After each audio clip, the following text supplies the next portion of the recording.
Protein की physiological calorific value 4.0 kilo calorie पर gram and carbohydrate की 4.0 किलो कैलोरी पर ग्राम होती है। इसमें कार्बोहाइड्रेट को मोस्ट एफिशिएंट माना जाता है,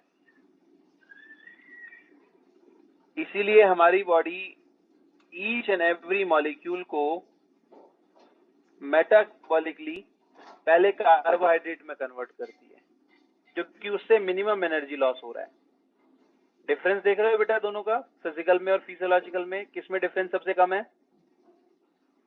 कार्बोहाइड्रेट में कम है, इसलिए बॉडी जो है वो सबसे पहले यूटिलाइज करती है कार्ब्स को। और दूसरी बात कि अगर बॉडी के अंदर प्रोटीन या फैट भी है तो उसको भी बॉडी पहले कार्बोहाइड्रेट में ही कन्वर्ट करेगी।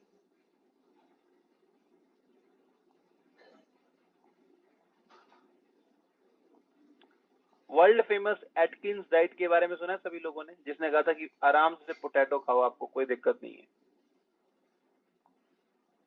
No sir.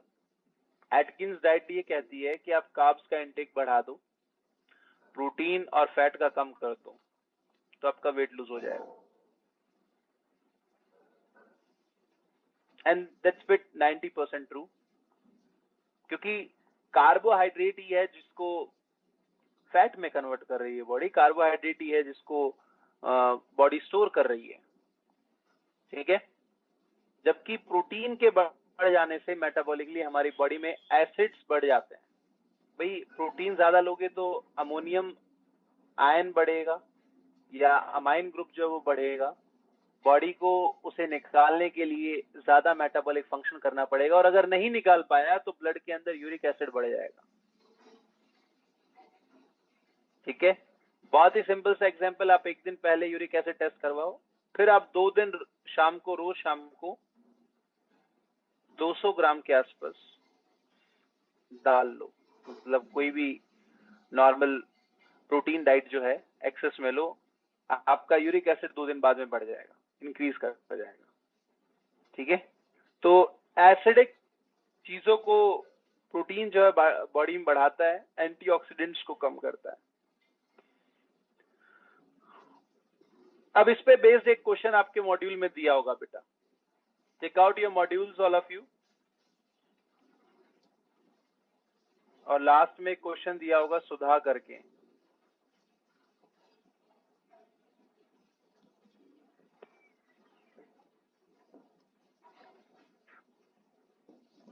मिला?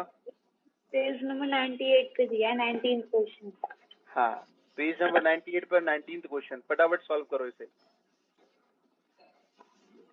और कोई आंसर नहीं बोलेगा।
सर वाटर की कितनी होती है पता है?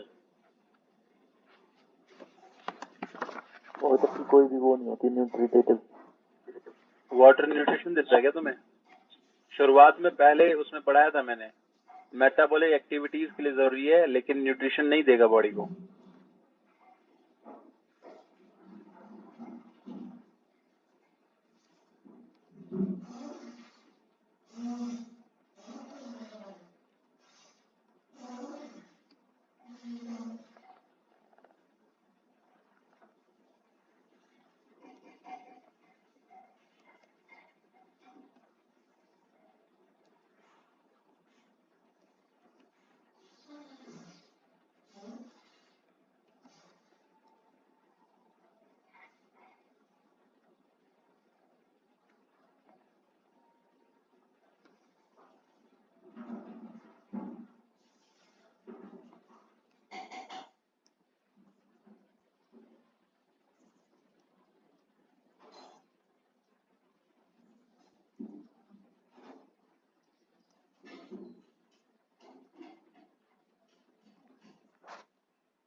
तीन मिनट हो गए हैं, 30 सेकंड में सॉल्व होना चाहिए क्वेश्चन।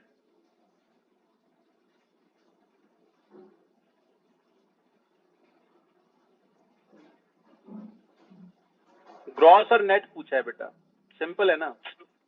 ग्रॉस फिजिकल है और नेट जो फिजियोलॉजिकल है, तो फिजियोलॉजिकल निकाल लो।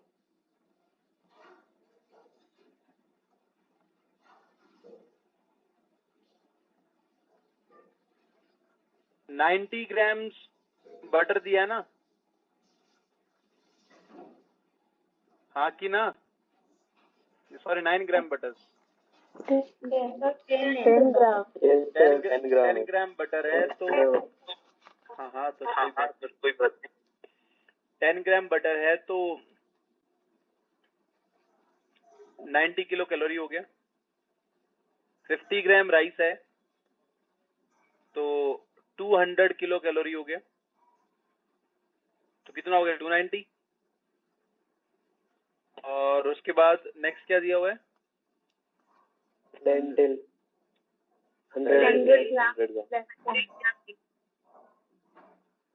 100 ग्राम लेंटिल्स दिए हैं, ठीक है। तो लेंटिल्स से कार्ब्स मिलते हैं हमें, कार्बोहाइड्रेट नहीं, सॉरी प्रोटीन मिलता है, प्रोटीन। तो दाल वो हाँ बात तो बराबर ही है। हाँ लेंटिल सब दाल है। तो 400 ये हो गया, 400 एंड 200 600, 690। अब देखो एक ऑप्शन में 690 दिया होगा। सर एक और बच गया है। क्या? 100 ग्राम लेटिस रह रहा है सर। लेट्यूस सैलेड है और सैलेड में न्यूट्रिशन नहीं होता, रफेजेस होते हैं। यही तो क्वेश्चन था बेटा कि तीन चीजें तो आपको मिल ही गई ना, फैट, प्रोटीन और कार्ब्स। लेट्यूस तो रफेजेस हैं, एनर्जी थोड़ी नहीं देंगे। लेट्यूस का काम, हाँ बिल्कुल। स्पिनिच में क्या होगा? विटामिन ई होगा ना। तो विटामिन क्या है? माइक्रोन्यूट्रिएंट्स। और माइक्रोन्यूट्रिएंट्स क्या करते हैं? बॉडी को हेल्प करते हैं, मेटाबॉलिज्म में हेल्प करते हैं। क्या न्यूट्रिशन प्रोवाइड करेंगे? एनर्जी सोर्स है क्या वो हमारे? नहीं ना। इसीलिए क्या कहते हैं, अगर बॉडी का वेट घटाना है तो आप वेजिटेबल्स बढ़ा दो। वेजिटेबल्स खाने से क्या होगा? आपको फीलिंग एंड फुलनेस रहेगी। फीलिंग ऑफ फुलनेस के साथ साथ आपका कार्ब, प्रोटीन और फैट कंटेंट जो है वो कम हो गया इन रेशो। ठीक है। मेटाबॉलिकली आप एक्टिव रहेंगे क्योंकि आप सभी तरह के मिनरल्स ले रहे हैं, वाइटामिन ले रहे हैं, वाटर कंटेंट भी अबंडेंट होता है वेजिटेबल्स में। चलिए, तो क्लियर है बेटा यहाँ तक सभी को? हाँ कि ना? Yes sir. Yes sir. तो कितने लोगों ने लेट्यूस के 400 जोड़ दिए थे?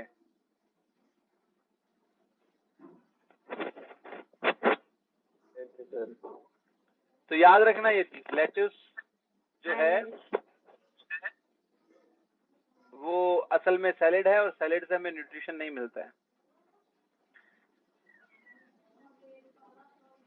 कोई बात नहीं, ये तो अभी इमीडिएट क्वेश्चन था। कल और क्वेश्चन है सर 101 पे। मेरे पास 101 नहीं, मेरे पास ये कल क्वेश्चन भेजा था किसी ने, इसलिए ये देखो। ठीक है, तो 10 ग्राम बटर, 100 ग्राम लेंटिल्स, 50 ग्राम राइस, 100 ग्राम रफेजेस हैं ये, 200 ml वाटर है, किसी काम का नहीं है। ठीक है, तो नेट 90, 400 and 200, 690, 94.5, 565 and 200.50, ये 865 के आसपास है। इतना ही है। चलिए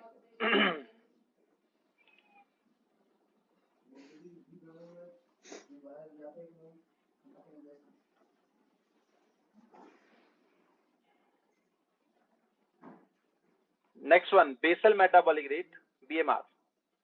जब बॉडी रेस्ट पर होती है तो बॉडी को कितना कंटेंट चाहिए मेटाबॉलिकली एक्टिव रहने के लिए, कितनी एनर्जी रिक्वायर्ड होती है? That is 1600 kilo calorie per day. लेकिन अगर रूटीन मेटाबॉलिक रेट है, डेली रूटीन वर्क जो है अगर बॉडी कर रही है, तो फीमेल के लिए 2200 kilo calorie per day and 2800 kilo calorie per day for male. Hunger, thirst, satiety center. Satiety is basically feeling of fullness. Feeling of fullness, पेट भरा हुआ होना, ये हाइपोथैलेमस से आता है। ठीक है। वॉमिटिंग, कफिंग, स्नीजिंग, ये हमारे रिफ्लेक्स हैं। ठीक है, तो इन रिफ्लेक्स का सेंटर मेडुला ऑब्लोंगेटा।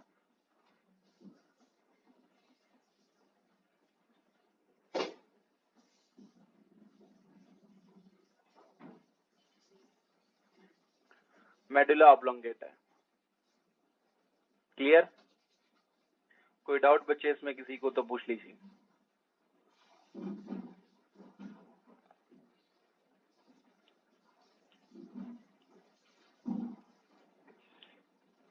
चलिए, तो आगे बढ़ते हैं और बात करते हैं विटामिन के। Take out your modules all of you, क्योंकि विटामिन को लिखवाऊंगा नहीं। ठीक है, मॉड्यूल से पढ़ा दूंगा। The very first one is vitamin A, retinol. किससे मिलता है, सोर्स क्या है इसका? Carrot, tomato, papaya, mango, milk, eggs, liver, cod oil. Role क्या है इसका? रेटिनल, जो कि रोडोप्सिन के अंदर होता है, that is a derivative of vitamin A.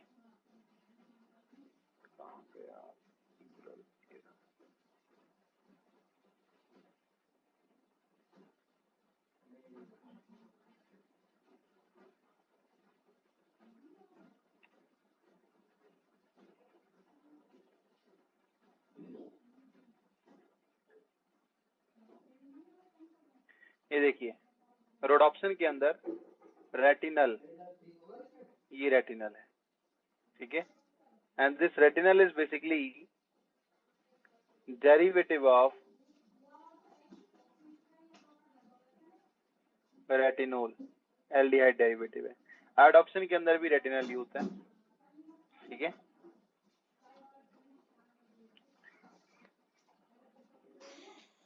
तो रेटिनोल डेरिवेटिव है ये, इसके अलावा डिफरेंशिएशन ऑफ एपिथेलियल टिश्यू में हेल्प करेगा ये। नाइट ब्लाइंडनेस एंड ज़ीरोफ्थैल्मिया, यहाँ पर दो डेफिशिएंसी सिम्टम है विटामिन ए की।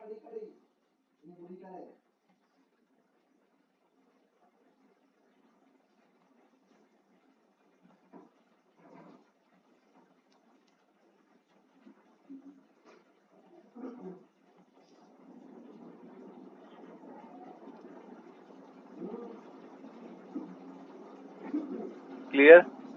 नाइट ब्लाइंडनेस की अगर हम बात करें तो अगर रेटिनोल की डेफिशिएंसी होगी बॉडी में तो रेटिनल नहीं बन पाएगा, और रेटिनल नहीं बन पाएगा तो रोडोप्सिन के अंदर जो रेटिनल था उसकी कमी हो जाएगी, और अगर उसकी कमी हो गई तो हम डिम लाइट विजन नहीं कर सकते।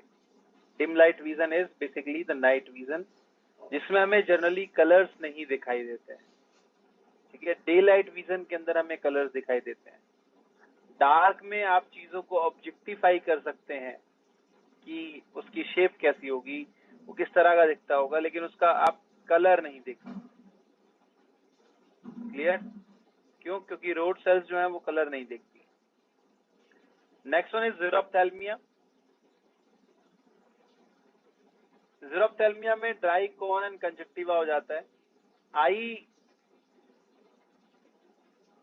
जो है वो टीयर्स प्रोड्यूस नहीं करती।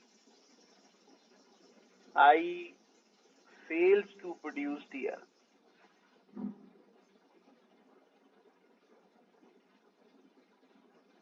टीयर्स को प्रोड्यूस नहीं करती है। This is the first fat soluble vitamin which is discovered by McCollum. Vitamin D, calciferol बोलते हैं इसको, ठीक है। और calciferol is a cholesterol derivative. UV radiations की प्रेजेंस में कोलेस्ट्रॉल को हमारी बॉडी के अंदर स्किन में बेसिकली विटामिन डी में कन्वर्ट किया जाता है। इसलिए हम कहते हैं कि धूप में बैठने से विटामिन डी मिल रहा है, ऐसा बोलते हैं ना। कहीं है वो यूवी रेडिएशंस की प्रेजेंस में विटामिन डी में कन्वर्ट हो रहा है, दैट्स इट, ठीक है। Skin can synthesize vitamin D in the presence of sunlight. ये हमारा नेक्स्ट पॉइंट है।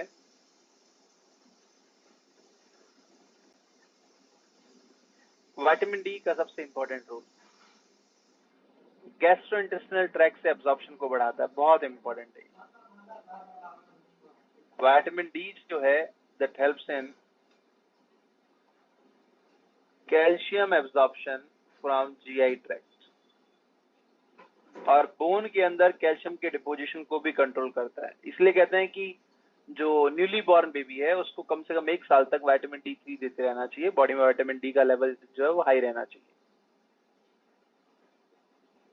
इसकी कमी से क्या होता है? रिकेट्स, बो लेग डिजीज कहते हैं इसको, osteomalacia that is the malformation of bone in adults. Vitamin D जो है वो हार्मोन्स की तरह ज्यादा बिहेव करता है then as the cofactor of an enzyme, क्योंकि कैल्शियम के एब्जॉर्प्शन में हेल्प कर रहा है तो हार्मोन की तरह काम कर रहा है। कैल्शियम के डिपोजिशन को कंट्रोल कर रहा है तो हार्मोन की तरह काम कर रहा है। यहां पर एक क्वेश्चन बनता है, विटामिन डी कैल्शियम को डिपोजिट करवा रहा है किसके अंदर? बोन के अंदर। तो विटामिन डी जो है that is having a synergistic effect to thyrocalcitonin. TCT and vitamin D, TCT पता ना सभी को, thyrocalcitonin, yes sir. Yes, sir. they Yes, have sir. synergistic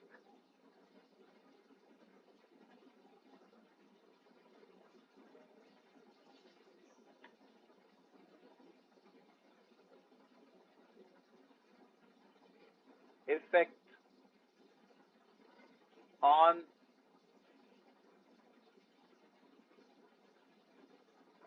calcium deposition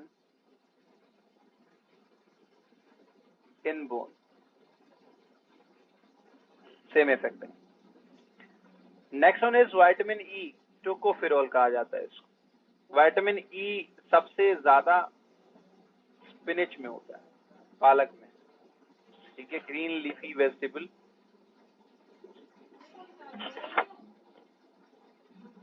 और इसको फैट ऑफ वेजिटेबल ऑरिजिन भी कहा जाता है, ये इंपॉर्टेंट चीज है। Fats of vegetable origin, fat of vegetable origin is good for health. ये एंटीऑक्सीडेंट की तरह काम करता है, acts as antioxidants. Normal functioning of reproductive organs, muscles, RBC की स्ट्रक्चर को मेंटेन करने में हेल्प करेगा। विटामिन ई की डेफिशिएंसी से रिप्रोडक्टिव फेलियर हो जाता है, that is also known as fertility vitamin. इसे फर्टिलिटी विटामिन भी कहा जाएगा बेटा।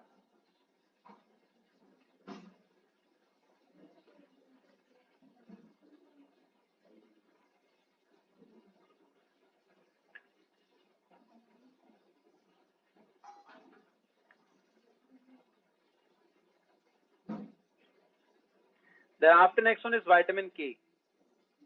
इसके 3 अलग अलग डेरिवेटिव्स हैं, ठीक है। नॉर्मली विटामिन के है K1, K2, K3 जो है इसके सिंथेटिक डेरिवेटिव हैं, phylloquinone, menaquinone, menadione, K1, K2 and K3। ये भी लीफी वेजिटेबल से ही मिलता है। And vitamin K is synthesised by bacteria in large intestine. अब मेरा क्वेश्चन आप लोगों से, इसके अलावा कौन से और विटामिन को सिंथेसाइज करता है इकोलाई, विटामिन के अलावा? Vitamin B1, B2, B12, very good, B1, B2 and B12, total 4 synthesize करेगा। विटामिन के B1, B2 और 1 और 2 को जोड़ दो, बेसिकली साथ साथ रख दो तो B12। इसकी वजह से क्या होगा, फॉल्टी ब्लड क्लॉटिंग होती है। रीजन, क्योंकि ये थ्रोम्बिनोजन एंड फाइब्रिनोजन की फॉर्मेशन में हेल्प करता है। डाइक्यूमेरोल एब्जॉर्प्शन ऑफ विटामिन के को प्रिवेंट करेगा, which is basically present in melilotus indica. तो इसे खाने से कैटल्स की डेथ हो जाती है बेसिकली स्लोली।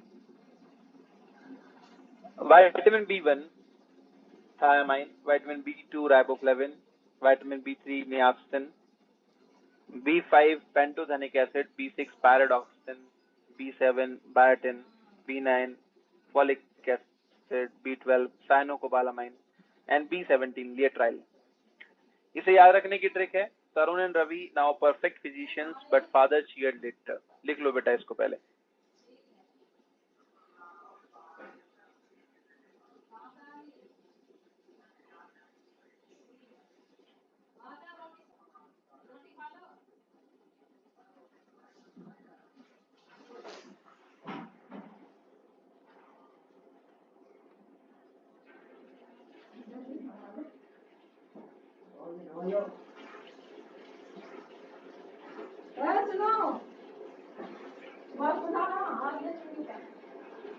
लिख ली बेटा सभी ने ट्रिक?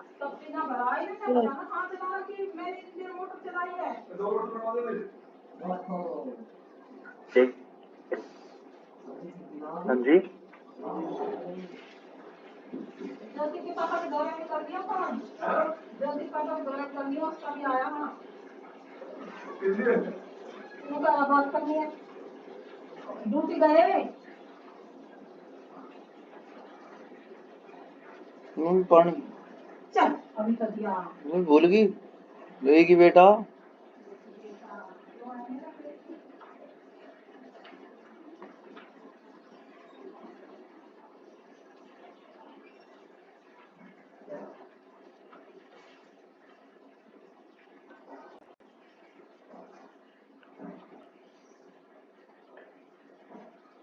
आगे से करना था, पीछे घूम, देखा आगे से गरम ना था। ठीक है, लिख लिया बेटा? नहीं रख दो और पीऊंगा। Yes sir, yes sir, yes sir. चलिए next one is vitamin B1 thiamine, whole grain wheat, wheat germ, legume, nuts and fishes से मिलता है ये। Growth and repair of tissue के लिए रिस्पॉन्सिबल है ये। ऑक्सीडेटिव डीकार्बोक्सिलेशन करवाता है पायरुवेट का, ठीक है। इसकी डेफिशिएंसी से क्या होगा? Beri inflammation of nerve, beri का सबसे पहला और सबसे इंपॉर्टेंट सिम्टम, ठीक है। Confusion, change to the eye and vision, ठीक है, यहाँ पर होता है। अब अपने मॉड्यूल को निकालो और मॉड्यूल में स्टेटमेंट A to E करके क्वेश्चन दिया होगा बेरी पर। मिला?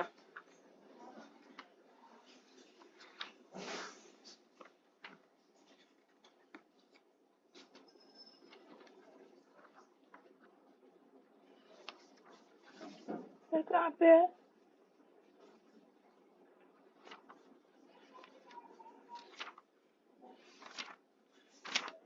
स्टेटमेंट A to E करके दिया हुआ है बेटा। यस सर, मिल गया। पेज नंबर 105 पे है, क्वेश्चन नंबर 39। क्वेश्चन नंबर 39, पहला स्टेटमेंट इनकरेक्ट है उसमें, अफ्रीकन सहारा कुछ करके लिखा हुआ है ना, दैट्स इनकरेक्ट। दूसरा मिल स्टेटमेंट गया सर। कौन सा है? दूसरा स्टेटमेंट कौन सा है? पॉलिश्ड राइस, बेरी थायमिन वाला, adaptation by lack of thiamine. Thiamine वाला ये करेक्ट है, ठीक है। तीसरा statement a nutritional disorder in infants and young children when the diet is persistently deficient in essential protein. Protein deficiency नहीं है ये, विटामिन E की डेफिशिएंसी है ये, ठीक है। तो स्टेटमेंट B करेक्ट है, C करेक्ट नहीं है। नेक्स्ट कौन सा है? D, पॉलिश्ड राइस वाली। पॉलिश्ड राइस वाली, वो करेक्ट है बेटा। पॉलिश्ड राइस होने से क्या होता है कि न्यूट्रिशनल पार्ट ऑफ राइस जो है वो रिमूव हो जाता है, जिसकी वजह से विटामिन B1 की डेफिशिएंसी हो जाती है। Next one is E। Statement E जो है वो करेक्ट है। कॉमन सिम्टम्स यहाँ पर दिए हुए हैं इस क्वेश्चन के अंदर बेरी के। तो होता क्या है इसमें? Confusion, inability to speak, emaciation, weakness, numbness of feet, wrist और फुट ड्रॉप भी हो सकता है, painful tenderness in the muscles, जकड़न रहना मसल्स में, ये सब बेरी के बायोलॉजिकल सिम्टम्स हैं, ठीक है।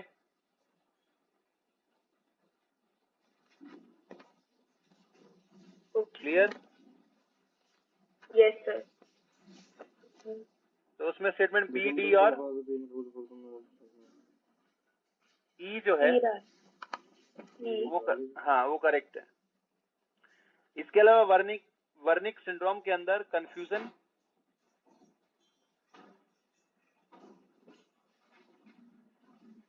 Change to the eye and vision. असल में change to the eye and vision जो होता है ना, इसको ऑप्थेल्मोप्लेजिया बोलते हैं। ये जो स्टेटमेंट लिखा हुआ है इसको कहा जाता है ऑप्थेल्मोप्लेजिया।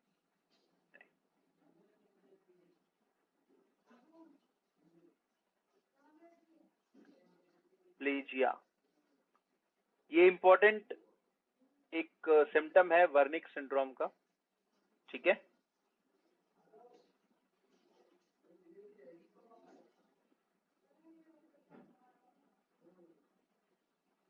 एम्स में कभी ये पूछा गया था क्वेश्चन, पर दिया यही गया था कि कंफ्यूजन या change to the eye and vision अगर होगा तो। सर इसका मतलब क्या है? आप देखते हैं कि कुछ लोगों की एक आंखें, एक तो स्क्विंट आई होता है, एक स्क्विंट आई नहीं बोलते हैं उसको, हम सिर्फ एक आई जो होती है बेसिकली उसका विजन चेंज हो जाता है, वो हमेशा एक डिफरेंट डायरेक्शन में बनी रहेगी। हाँ कि ना? हाँ सर। Yes, sir. हाँ, Yes, वो sir. वो स्क्विंट आई कंडीशन नहीं है, वो विटामिन B1 की डेफिशिएंसी से हुआ वर्निक सिंड्रोम। हाँ, सर अब ये उसमें कितना हुआ नहीं। हाँ बोलो बेटा। सर ये जैसे कि मतलब बचपन से होता है या फिर इनहेरिटेड होता है, मतलब जैसे कि इनहेरिटेड कैसे होगा? नहीं नहीं नहीं, जैसे अब कि हम पढ़ रहे हैं birth हुआ। न्यूट्रिशनल डिसऑर्डर बाय बर्थ हो सकता है, आफ्टर बर्थ भी हो सकता है बेटा। आफ्टर बर्थ अगर विटामिन की डेफिशिएंसी है, विटामिन देखो ड्यूरिंग प्रेगनेंसी डॉक्टर्स जो हैं वो ये कहते हैं कि आप विटामिन की गोलियां खाइए, फॉलिक एसिड खाइए, विटामिन बी कॉम्प्लेक्स को लीजिए। विटामिन बी कॉम्प्लेक्स को लेने का रीजन है कि विटामिन बी के जो है बहुत सारे डिफरेंट रोल्स हैं। अब अगर विटामिन बी की कमी रह जाए, सर रिपीट कर दो, आवाज कट रही थी। अगर विटामिन बी की कमी रह जाए तो ये बाय बर्थ भी हो सकता है, और आफ्टर बर्थ अगर विटामिन बी की डेफिशिएंसी है तो भी हो सकता है। Okay sir.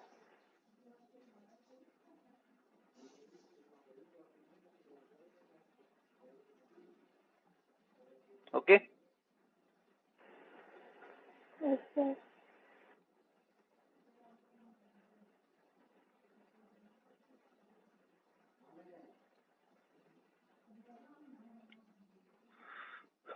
चलिए, then after next one is riboflavin. Alcoholic condition जिन लोगों की होती है उसमें विटामिन B1 की डेफिशिएंसी बहुत ज्यादा मिलती है, बेरी होने के चांसेस ज्यादा होते हैं, इन्फ्लेमेशन ऑफ नर्व्स होने के चांसेस ज्यादा होते हैं, बिकॉज अल्कोहल जो है विटामिन B1 के एब्जॉर्प्शन में इंटरफेयर करता है। B2 राइबोफ्लेविन, येलो एंजाइम भी कहा जाता है इसको, आरबीसी प्रोडक्शन में हेल्प करेगा ये। Which vitamin helps in RBC production? Vitamin 2 पढ़ चुके हैं अब तक हम, जो आरबीसी प्रोडक्शन में हेल्प करते हैं। विटामिन ई नहीं 3 सॉरी, ई, B2 और के, है ना? Yes sir. नहीं आएगा, ई और B2 दो ही पढ़े। सर के तो क्लॉटिंग में हेल्प कर रहा है। क्लोटिंग में हेल्प करता, मैं मिस्टेक। ठीक है, चलिए अभी आगे और भी आएंगे। इसकी डेफिशिएंसी से क्या होगा? चिलियोसिस, स्मॉल क्रैक्स हो जाते हैं at the corner of mouth, basically inflammation होता है उसके अंदर। विटामिन B3, नियासिन या निकोटिनिक एसिड, निकोटिनामाइड डाइन्यूक्लियोटाइड भी कहा जाता है इसको, NAD और NADP की तरह एक्ट करता है ये TCA साइकिल में, तो NAD NADP कहा जा सकता है इसको। पैलेग्रा, 3D डिजीज, डिमेंशिया, डर्मियाइटिस और डायरिया कंडीशन कॉज करता है। Dementia is loss of memory, diarrhoea जो है वो फ्रीक्वेंट बोवेल मूवमेंट, और dermatitis inflammation of skin. Next one is vitamin B5, pantothenic acid कहा जाता है इसको, yeast, milk, groundnut, tomatoes, liver, इन सब से मिलेगा ये। हेल्दी स्किन एंड हेयर के लिए रिस्पॉन्सिबल है ये। TCA साइकिल में कोएंजाइम की फॉर्मेशन करता है ये। कमी से क्या होगा? Dermatitis, retarded growth, loss of hair, greying of hairs. Vitamin B6, pyridoxine, protein metabolism में हेल्प करता है ये। Dermatitis, anaemia, conversion, nausea. Conversion is contraction of muscles in uncoordinated manner. अगर आप कोऑर्डिनेटेड मैनर की बात करें तो जब बाइसेप्स कॉन्ट्रैक्ट करती है तो ट्राइसेप्स रिलैक्स करती है, जब ट्राइसेप्स कॉन्ट्रैक्ट करती है तो बाइसेप्स रिलैक्स करती है। This is a coordination between the two different muscles. लेकिन अगर एक कोऑर्डिनेशन फेलियर हो जाए तो बॉडी में विटामिन B6 की डेफिशिएंसी हो सकती है, उसका रीजन है ये। Biotin, vitamin B7 carbohydrate, protein and fat metabolism तीनों में हेल्प करेगा। तो सिंपली अगर B7 की डेफिशिएंसी है तो बॉडी में ग्रोथ पुअर हो जाएगी, weakness, hair fall, loss of appetite, भूख ना लगना, ये सब। बायोटिन जो होता है उसके एब्जॉर्प्शन को रोकता है एविडिन। एविडिन जो है वो एग के व्हाइट पार्ट में प्रेजेंट होता है। कुछ लोग जो जिमिंग करते हैं वो एग को बिना बॉयल किए डायरेक्टली उसको स्क्वैश करके और खा लेते हैं या पी लेते हैं, तो वो B7 के एब्जॉर्प्शन को रोक देता है। इसलिए एग को कभी भी रॉ फॉर्म में, रॉ स्टेट में नहीं लेना चाहिए, ठीक है। और उसके फिर साइड इफेक्ट्स। अब अगर इसे बॉयल किया जाए या फिर स्क्वैश करके उससे क्या बनती है पता नहीं, वो कुछ रोटी टाइप का बनता है ना वो, ऑमलेट। हाँ ऑमलेट। ऑमलेट बनाया जाए तो बेसिकली उससे क्या होगा कि प्रोटीन डीनेचर्ड हो जाएगा। टेम्परेचर बढ़ेगा तो प्रोटीन डीनेचर्ड हो गया ना, हाँ कि ना। Yes sir. And denatured protein is functional और non functional? Non functional. Non functional for always, हमेशा के लिए नॉन फंक्शनल हो जाता है। देखा बायोमोलिक्यूल कितना काम आ रहा है। तो सर फिर अगर हम पका हुआ एग खाएंगे तो हमको उसका प्रोटीन तो मिलेगा ही नहीं। क्यों नहीं मिलेगा? मतलब अभी मतलब फंक्शनल नहीं रहता ना कुक करने के बाद हाई टेम्परेचर पे। हाँ तो हमारी बॉडी तो वैसे भी उसको तोड़ने वाली है ना, अंदर ले जाने के बाद भी उसको अच्छा, तो तोड़कर मतलब उससे हम हमारे एसिड निकल ही लेगी ना। नॉन फंक्शनल का मतलब है कि स्ट्रक्चरली उसमें चेंज आ गया है बेटा। हाँ ओके सर। ठीक है, लेकिन स्ट्रक्चरली चेंज किस में आया? वो सेकेंडरी या टर्सरी नहीं रहा, वो प्राइमरी तो रहेगा ना। Yes sir.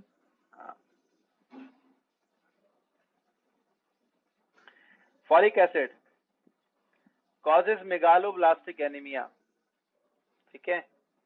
Green leafy vegetable से मिलता है ये बेसिकली। विटामिन सर ये होता क्या है? B2 और B9 क्या होता है मतलब?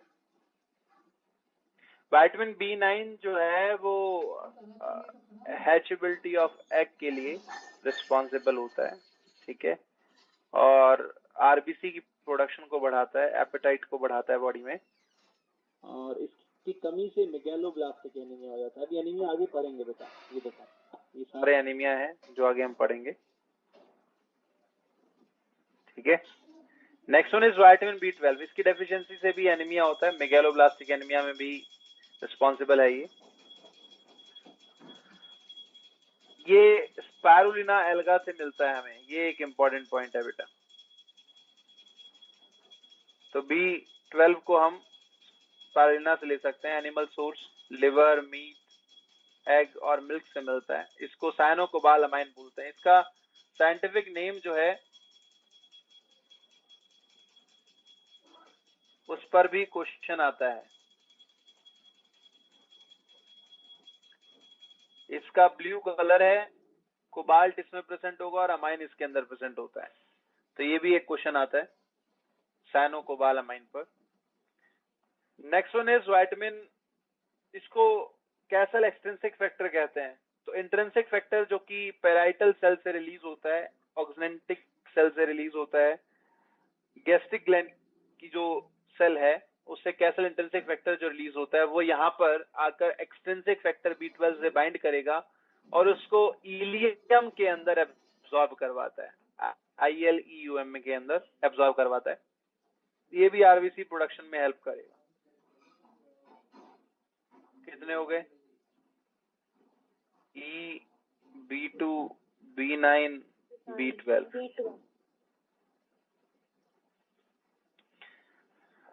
ठीक है। Proper functioning of neurological system के लिए भी रिस्पॉन्सिबल है। B17 व्हीट ग्रास जूस से मिलता है ये, and that is having the anti cancerous properties. Vitamin C ascorbic acid कहा जाता है इसको, ठीक है। Vitamin C is a derived sugar और ड्राइव्ड प्रोटीन?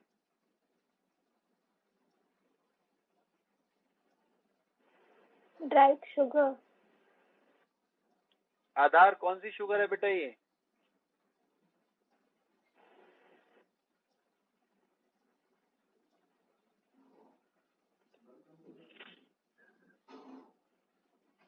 आंचल मिश्रा।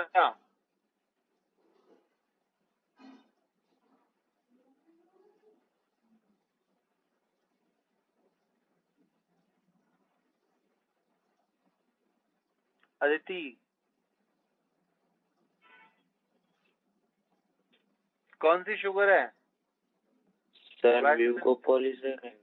शाबाश, धन्यवाद हमारे, जो तुम इतना पढ़ रहे हो।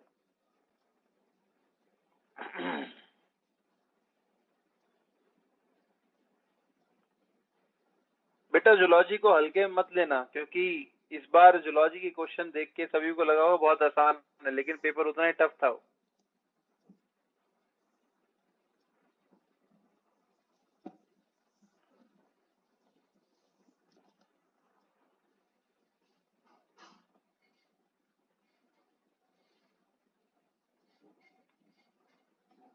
क्या है ये?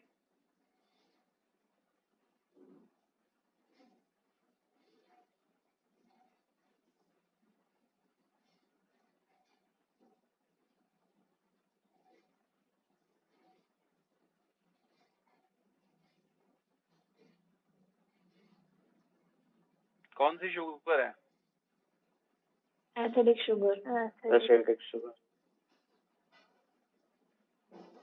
तो कौन पढ़ेगा इसे? मतलब विटामिन तक हम पहुंच गए और तुमने बायोमोलिक्यूल ढंग से नहीं पढ़ा, जबकि तुमसे कहा गया था ये कि बेटा बायोमोलिक्यूल अच्छे से पढ़ लेना, आगे बहुत काम आएगा। आगे वाले चैप्टर्स में भी उतना ही काम आएगा, अभी ब्रीदिंग में भी काम आने वाला है। उससे नेक्स्ट वाला चैप्टर जो है body fluid and circulation, human physiology का हर चैप्टर में रोल है बायोमोलिक्यूल और एनिमल टिश्यू का।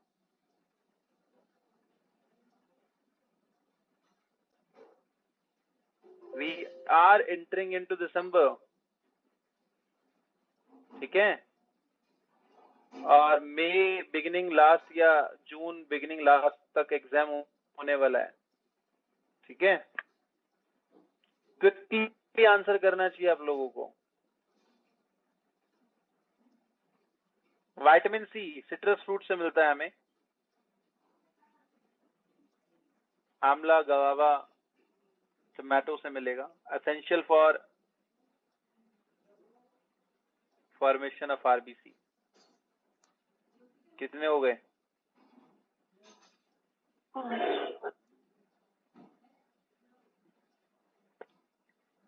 Good for bones, teeth and gums, antioxidant का काम करता है, तो सिट्रस फ्रूट्स खाने चाहिए। कहते हैं ना कि सिट्रस फ्रूट जो है बॉडी को हेल्दी रखते हैं। रीजन, बॉडी में एंटीऑक्सीडेंट का काम करेंगे। Antioxidant is good for health. Deficiency से स्कर्वी हो जाता है, which is a bleeding gum disease. James Lind ने इसको स्कर्वी के क्योर को डिस्कवर किया था और सिट्रस फ्रूट को विटामिन सी रिच बताया था। अल्कोहलिक्स के अंदर भी विटामिन सी की कमी होती है।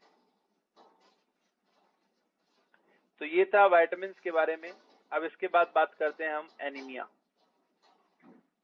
लो RBC count and lower HP content अगर होगा तो एनीमिया कंडीशन होती है।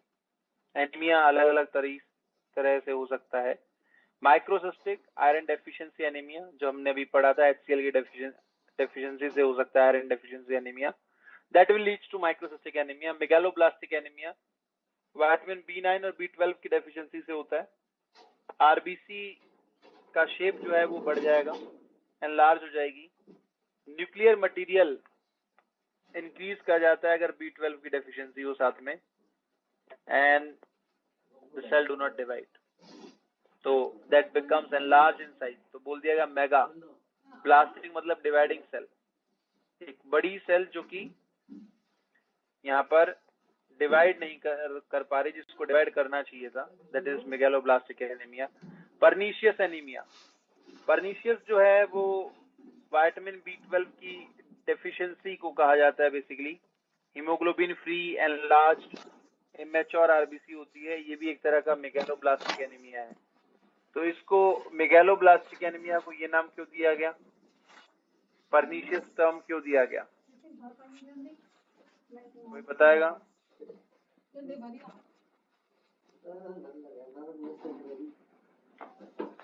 इसलिए क्योंकि परनीशियस का मतलब होता है ग्रेजुअल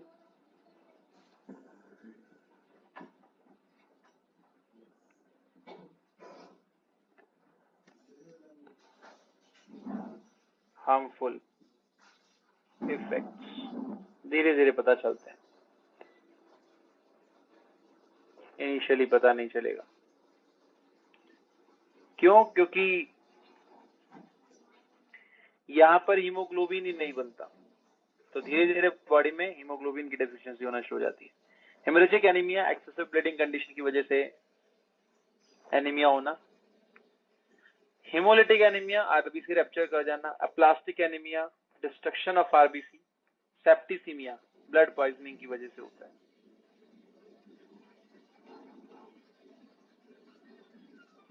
तो एक बार इसे रिकॉल कर लो और अगर किसी में भी डाउट है तो पूछ लो बेटा। सर ए प्लास्टिक वाला बता लो फिर से, ए प्लास्टिक और हीमोलिटिक में डिफरेंस।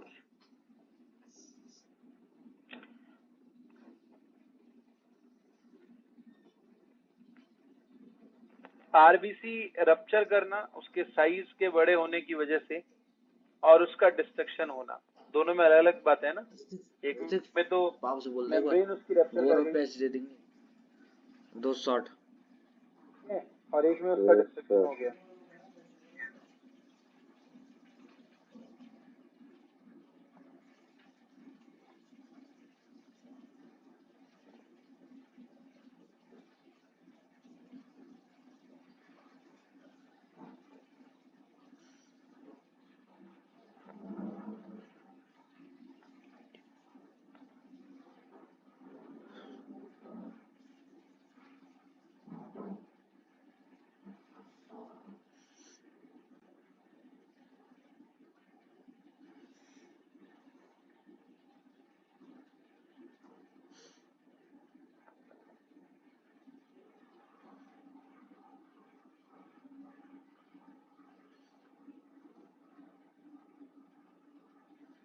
और हीमोलिटिक जो है वो हेरिडिटरी भी हो सकता है।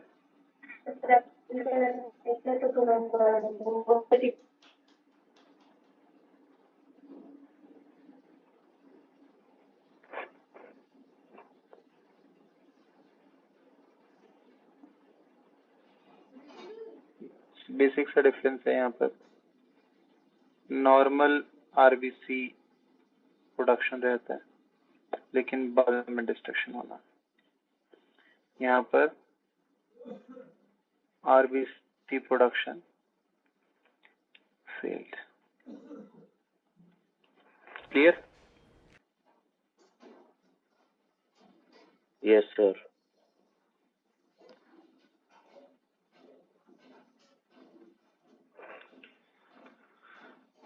एक मिनट का ब्रेक है बेटा, मैं भी आया 1 मिनट में, इतना इसको देखो फिर आगे बढ़ते हैं डिसऑर्डर्स। Okay sir.